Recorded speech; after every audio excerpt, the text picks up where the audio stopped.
Israel के खतरे को देखते हुए ईरान ने भी अपनी मोहरें सजाने शुरू कर दी है। मिडिल ईस्ट में अमेरिका इजराइल की ढाल बनकर खड़ा रहता है। ऐसे में ईरान ने भी अपनी दोस्ती का दायरा बढ़ाना शुरू कर दिया है। फिलहाल इस दायरे में रूस और चीन की एंट्री हुई है। एक रिपोर्ट देखिए।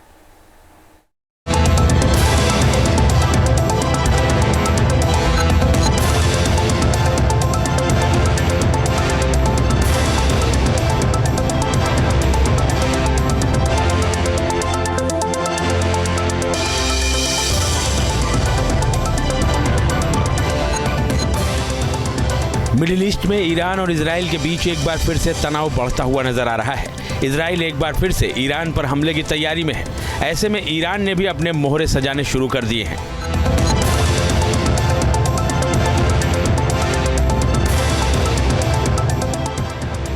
इजराइल के साथ अगर अमेरिका ढाल बनकर खड़ा है तो ईरान के मददगार भी मैदान में आ डटे हैं। कौन है ईरान के मददगार, आपको आगे बताएंगे, लेकिन उससे पहले जरा ये तस्वीर देखिए। ईरान के राष्ट्रपति मसूद पेजेश्कियान ने तेहरान में चीन के डिप्टी पीएम झांग गुओकिंग के साथ अहम मुलाकात की। ईरान और चीन के नेताओं के बीच हुई कई अहम मुद्दों पर बातचीत, तो साथ ही ताज़ा हालात में जंगी मोर्चे पर एक दूसरे की मदद को लेकर भी सहमति बनी। इस मुलाकात के दौरान ईरान के राष्ट्रपति ने कहा कि संयुक्त राज्य अमेरिका अंतर्राष्ट्रीय मंच पर अधिनायकवाद और एक तरफावाद को आगे बढ़ा रहा है, लिहाजा उससे मुकाबले के लिए तेहरान बीजिंग और मॉस्को के साथ अधिक सहयोग चाहता है। इजराइल के खिलाफ जंग में रूस पहले से ही ईरान का मददगार बना हुआ है। अब चीन भी खुलकर ईरान के साथ आता दिख रहा है। चीन ने कहा कि संप्रभुता, सुरक्षा और राष्ट्रीय गरिमा की रक्षा में वो ईरान के साथ खड़ा है। मिडिल ईस्ट में बना रूस, ईरान और चीन का ये नया एक्सिस सिर्फ इजराइल ही नहीं बल्कि अमेरिका के लिए भी खतरे की घंटी माना जा रहा है। रूस, चीन और ईरान की दोस्ती सिर्फ कागजों पर ही नहीं है बल्कि जंगी मोर्चे पर इन देशों ने ईरान की मदद शुरू भी कर दी है।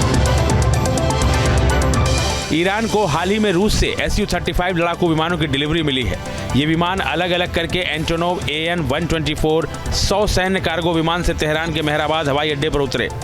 ईरानी वायुसेना की योजना इस्फहान में तैनात F-14A टॉमकैट्स के अपने पुराने बेड़े को रूसी Su-35 लड़ाकू विमानों से बदलने की है।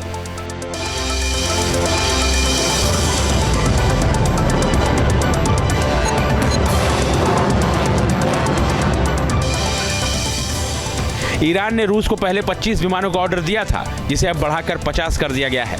इन विमानों की तैनाती से ईरानी वायुसेना की क्षमता में जबरदस्त इजाफा होगा। ईरानी वायुसेना इन विमानों की मदद से न केवल अपने हवाई क्षेत्र की रक्षा बल्कि इजराइल से पैदा होने वाले खतरों से भी निपट सकती है।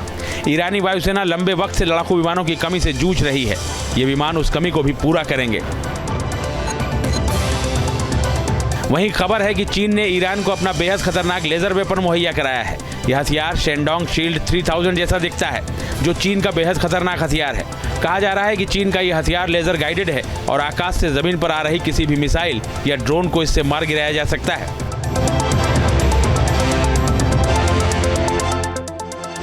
रूस और चीन से मिल रही सैन्य मदद के बाद ईरान की ओर से इजराइल के लिए धमकी भी आ गई है। ईरान ने कहा है कि अगर इजराइल ने उस पर फिर से हमले की हिमाकत की तो अंजाम बेहद खौफनाक होगा। जाहिर है, इजराइल और ईरान के बीच बढ़ रहा तनाव मिडिल ईस्ट में फिर से बारूदी चिंगारी को हवा दे रहा है, जिसमें कभी भी भीषण विस्फोट हो सकता है। Team news nation. News nation अब व्हाट्सएप पर खबरों की ताजा अपडेट के लिए न्यूज़ नेशन के इस QR कोड को स्कैन करें।